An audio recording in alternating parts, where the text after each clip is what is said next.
Ayan,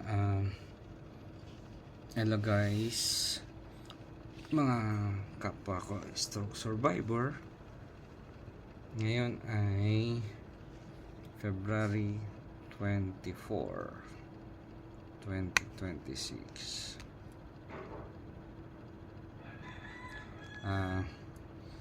Nandito ako sa usual na routine ko. Yan, yan yung machine ulit as usual. Isang oras yan. Yan, isang oras.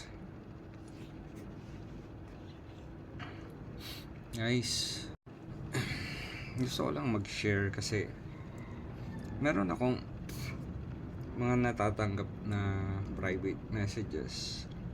Yung iba, natutuwa sila kasi nabibigyan ko daw sila ng pag-asa kasi nga multiple stroke survivor ako eh. Pero meron din pong ibang mga message na kine-question po nila yung pinagdaanan ko, kung totoo bang nakaranas ako ng 8 beses na atake. Hindi ko guys kailangang ipaliwanag sa inyo ng maayos, ng buong detalye yung pinagdaanan ko sa buhay kasi ako yung naka-experience nun eh. Although meron namang mga witness, meron namang nakakaalam, mga nakakakilala sa akin dito nung pandemic na 8 beses ako inatake ng stroke. Parang bakit nagtataka sila bakit naka-recover ako, maayos ako, nagagamit ko pa rin yung affected part ko. Pinagdaanan ko yung hirap na yun. Kung meron din kayong pinagdadaanan na stroke din kayo o ano man, harapin nyo lang yung pagsubok. Huwag na kayong magkaroon ng inggit na parang kailangan nyo ba talagang pagdudahan. Hindi naman tayo magkakakilala, hindi tayo pare-parehas ng pinagdadaanan sa buhay. Hindi ko naman ibinabahagi yung stroke ko kung para magyabang o ano, para maging inspirasyon nga sana eh, pero minsan nakakasama lang ng loob doon sa iba eh, no? Kung may galit kayo sa puso nyo, alisin nyo na. Ako nga, hindi ko nga sinisi yung Diyos na ganun karami yung pinagdaanan ko. Nawalan ako ng maayos na trabaho, yung inipon kong ng ilang taon na pera nawala, yung pagsisikap ko napunta sa wala, yung nabili kong sasakyan, mga motor ko na mga kaibigan ko wala na sila lahat, mga katrabaho ko hindi ko nga alam kung naalala pa ako. Guys, may maayos din naman akong trabaho noon, lahat yun wala pero tinanggap ko. Sana lang sa mga nag-iisip na stroke na kayo, galit ka na kayo sa mundo, wag ganun. Ako nung nagsisimula pa lang ako nung bumabangon nung 2017, ni minsan hindi ako naghanap ng makakaaway para lang maramdaman ko na okay ako, ganun. Hindi, nananalangin ako, humihingi ako ng tulong sa Diyos, humihingi ako ng tawad. Sinabi ko sa Diyos na bigyan niya pa ako ng pangalawang pagkakataon, dahil sa pangalawang pagkakataon isinasama ko na siya sa araw-araw, nananalangin ako. Nakalimutan ko siya nung panahon na malakas akong kumita, malakas ang katawan ko. Lagi na lang ako nakapokus sa pagtatrabaho, sa mga gimikan. Kapag may inuman, hindi naman ako todo lasenggo, pero umiinom, pero hindi yung lasing na lasingan talaga. Nakakaramdam, imbes na magalit ako dun sa mga nagki-question ng pinagdaanan ko, naaawa ako sa inyo eh, kasi bakit hindi kayo mag-focus doon sa sarili ninyong ikagagaling nyo? Bakit naghahanap pa rin kayo ng pagbabalingan o makakaaway na hindi makakabuti sa inyo? Kaya sana ang pinapakiusap ko sa inyo, baguhin nyo na, nagkaroon ng dahilan kung bakit naranasan natin tong pagiging stroke natin. Isipin nyo, hindi lang naman stroke ang sakit eh. Diba magugulat ka na lang, yung ibang tao ang lakas-lakas tapos bigla na lang matutumba, diretso patay na. Meron iba magugulat na lang bakit may biglang tumubong bukol sa kung saan saang parte ng katawan nila. Wala silang ginagawang hindi makaaya-aya sa katawan nila. Guys, huwag tayo mag-focus sa sakit lang natin na ito. Hindi lang tayo ang nakakaranas ng hirap sa buhay. Oo, may mga mayayaman. May mga magagandang buhay. Akala mo yumaman sila ng ganun-ganun lang. Kahit mayaman na sila, may mga dinadala pa rin problema yan.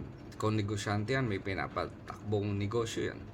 May mga utang na malalaki yan sa bangko, may mga loan yan, may mga pinapasahod yan. Hindi mo kailangang kainggitan yung taong mayaman eh. Kasi kahit narating niya yung ganun, mas malaki ang responsibilidad ng mayayaman. Meron tayong kanyang gampanin sa buhay. Kaya sana, yung mga nag-question sa akin kung bakit daw ako nakarecover ng ganito, sinikap kung maiayos ang katawan ko kasabay ng humingi ako ng panalangin. Nanalangin ako sa Diyos na pagbigyan niya ako ng pagkakataon dahil gusto ko pang buhayin ang pamilya ko. Hindi ako humihingi ng kalakasan para bumalik sa dati kong buhay. Hindi. Kaya sana, bago kayong manaig o bago kayo mag-isip na maghahanap kayo ng makakaaway sa mga kagaya ko na stroke, wag na. Never ako naghanap ng ganyan. Never akong nagbitaw ng salita sa kapwa ko stroke na iba ang sitwasyon niya eh. Magkakaiba. Guys, i-message ako, sasagutin ko kaya basta't alam kong meron akong maisasagot sa inyo. Magtulungan tayo, magsuportahan tayo. Malay nyo, balang araw, pare-parehas tayong makarecover na maayos, makaibalik natin yung galaw natin sa katawan natin. Oo, para tayong nakabilanggo. Kung saan tayo pumunta, dala-dala natin yung selda natin. Itong katawan natin, ang selda natin. Hindi biro. Ako nga, umiiyak pa rin ako. May mga times na gusto ko sumuko pero hindi. In the long run, pag humiwalay ang kaluluwa natin sa katawan natin, may mapupuntahan tayo. Hindi naman ito yung buhay talaga natin eh, nasa kabila. Passerby lang tayo dito sa mundo. Lahat na nagiging tao, pinlano ng Diyos yan na mangyari. Bakit naging ako? Bakit ako sumibol sa mundo? Diyos ang nakakaalam niyan kung hanggang kailan tayo sa mundo. Kahit gaano pa kahirap ako, nung sinusumpong ako, inaatake ako ng pandemic, gusto ko na sumuko. Ayoko na, masakit na eh, hirap na ako. Sumusuka na ako. Hindi ko alam. Pag hindi ako alam niyo yun, makatae ng maayos, ang sakit. Tapos kailangan ako iwanan sa bahay dahil papasok ko yung asawa ko, mag-isa ako. Kailangan kong bumangon pag tanghali dahil kakain ako para uminom ng gamot. Kailangan ko rin bumangon sa gabi dahil minsan alas 9 na wala pa yung asawa ko. Hindi ko siya mahintay, kailangan ko na kumain. Guys, hindi naging biro ang buhay ko nung mag-isa lang ako sa loob ng bahay. Hirap akong bumangon. Naalala ko yung hirap ko nung pandemic. Wala nakakaalam nun, hindi ako pwedeng magpadala or magstay sa hospital. Kasi dahil baka i-declare lang din akong COVID case. Kaya sana, huwag nyo sana akong kaiinggitan kung nakikita ninyo na nagiging normal ako, guys. Nagsisikap din ako para gumaling. Nilalakasan ko lang ang loob ko kahit alam ko sa sarili ko napakahirap. Ang pananampalataya ko, nilakasan ko lalo.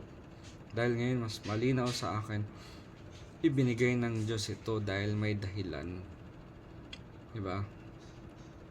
Isipin nyo, merong ibang mga na-stroke din dyan, totally bedridden na, hindi na nakakapagbigay or wala nang pakinabang sa pamilya. Ako nga eh, sa kung tutusin, meron pa akong kinikita kahit papano, pero nagbago rin ang pakikitungo sa akin ng pamilya ko. Pero tinitiis ko yun. Hindi na nga nila ako kinikilalang padre di pamilya eh. Pero okay lang. Okay lang. Kung may part na nagkulang ako sa kanila noon, sinisikap kong makabawi. Kahit parang pakiramdam ko hindi na nila na-appreciate. Dati may kakayanan akong dalhin sila sa mall pero hindi ko yun nagagawa. Mas nakapokus lang ako sa pagtatrabaho, sa personal kong ginagawa. Wala akong time sa kanila noon. Guys, sana pakiusap ko sa mga nakakapanood ng video ko na isinishare ko sa inyo.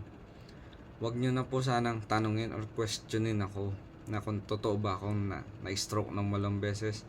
Totoo pong 8 beses ako na-stroke at lahat yun tiniis ko. Hindi nyo naman nakikita talaga yun nung panahon na taghirap ng pandemic. Pero merong mga witness, merong nakakakilala sa akin. Lalo yung therapist ko. Nakikita niya yung hirap ko noon.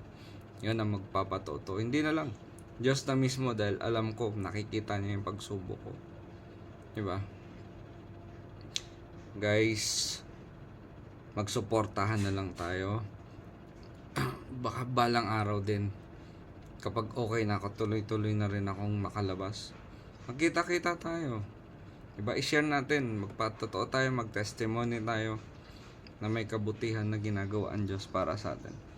It doesn't really mean if we already a stroke survivor, a person with that disability, it's not the end of our life. There's always a silver lining in the end. So please lang po, sana wag nyo na po akong questionin, wag kayo na magme-message ng hindi po maganda. Hindi ko na po sasagutin yung ganun, hindi ko na po papansinin.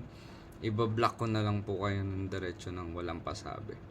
Ang hinahanap ko, mga kaibigan, magiging katuwang, magiging kasangga sa pagre-recover.